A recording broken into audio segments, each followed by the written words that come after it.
Wow. Thank you, Mama Jane. Thank you. There, Thank you. You're most welcome. Thank you for the question. yes. Our Dean Bell has a question, and I'll, you know, take our question before we go back to the other. Dean Bell, you have a question for Mama Jane Elliott. Yes, thank you, Dr. Indy. I'm on medical leave, but I could not miss this lecture, so I had to come on. But I'm not going to show my face. That's fine. Understood. But and thank you for being here. No problem. I do have a question for you, Miss Elliott. So I wanted to ask you, name some of the people, well, I'll say educators that you lecture with across the country that have darker skins than you.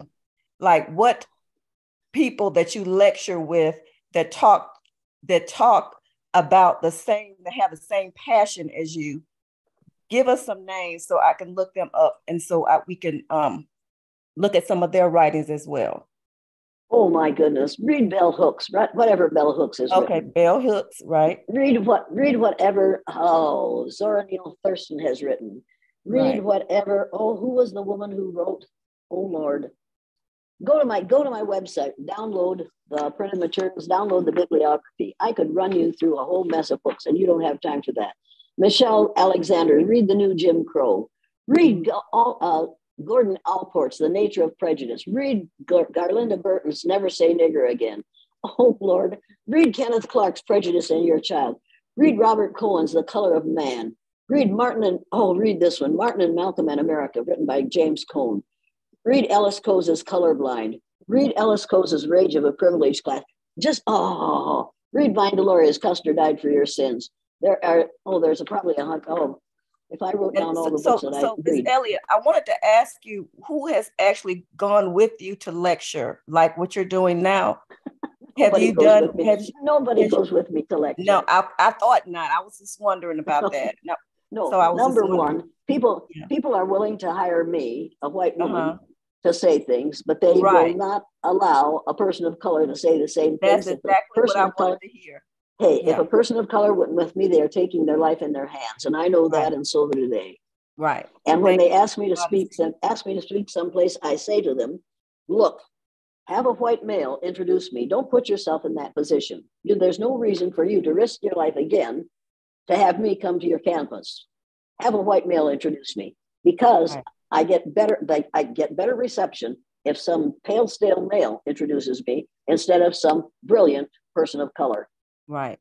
Absolutely. We're talking about ignorance here. Did I answer your question? Absolutely. Thank you so much. Thank you for asking. Thank you. All right, let's go back to the order. Mr. Frunkimeng, you had a question after Miss Penna. Then we'll take not more than 3 questions after that to give Mama Jane some respite. So Mr. Frunkimeng, Miss Penna, Mr. Easter, Prince William, and Elena, let's hear from you. Mr. Frunkimeng, if you are on, ask your question. Grandma Jane, I'm Frunkimeng from Lowell. I was born in Cameroon, and I really want to thank you for appearing on African Hour last month. And I would tell you that my viewers from Africa, they loved you, and they really want me to ask you that, what can you tell Africans watching this show with all what is going out, coming out from the West, looking down on Africa, that they are nothing, they cannot go up to, they are the dark continent.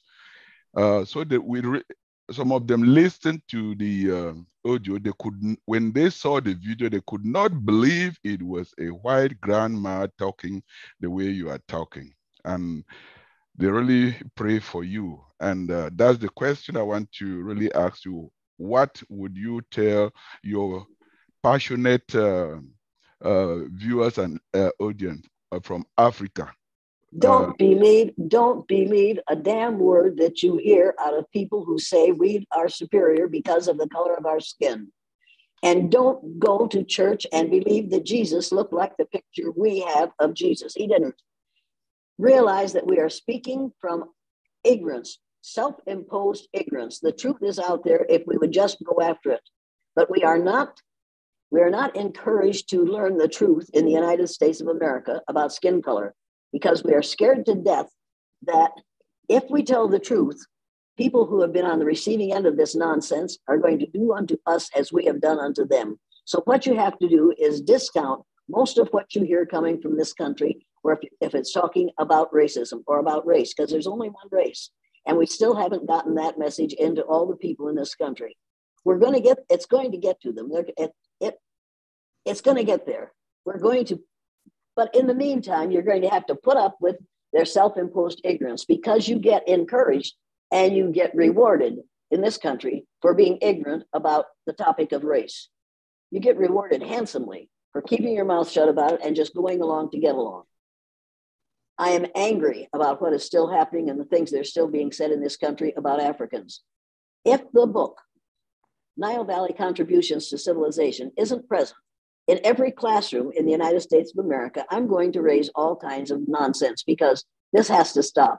This has to stop. These kids have to be taught the truth.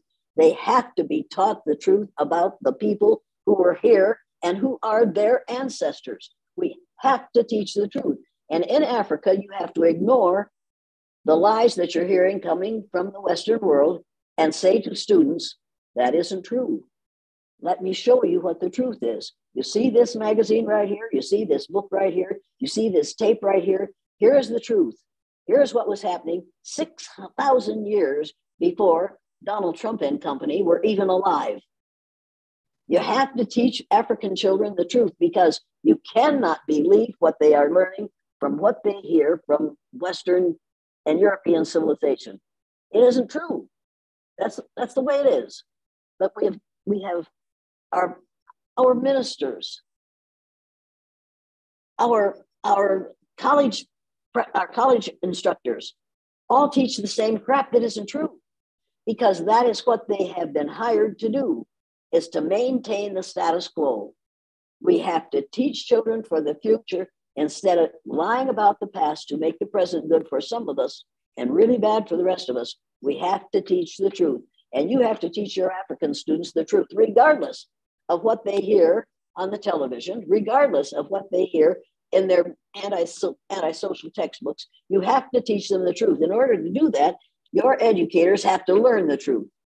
They have to self-educate and get past what they learned in college and teach the truth. It can be done. It has to be done. That's the future of humankind.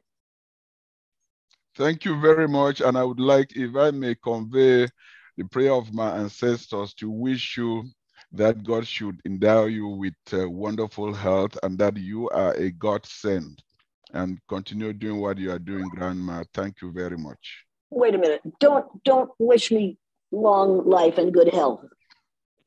My husband's been gone for 10 years.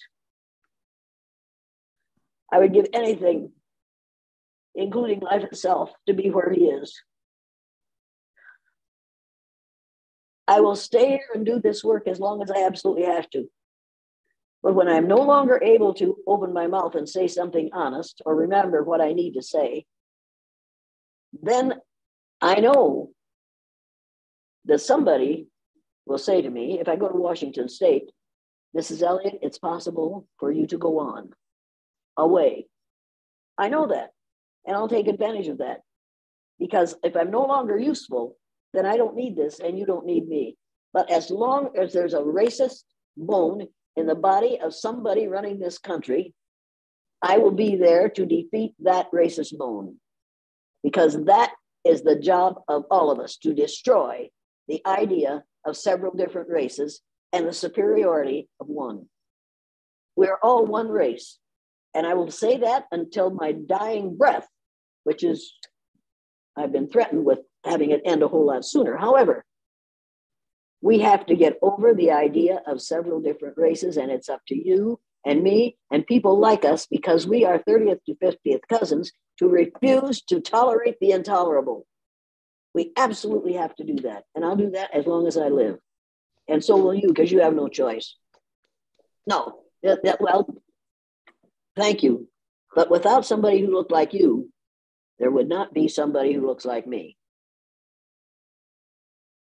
Thank you very much, Mama Jane. You are because I am because you are. That message is well gotten.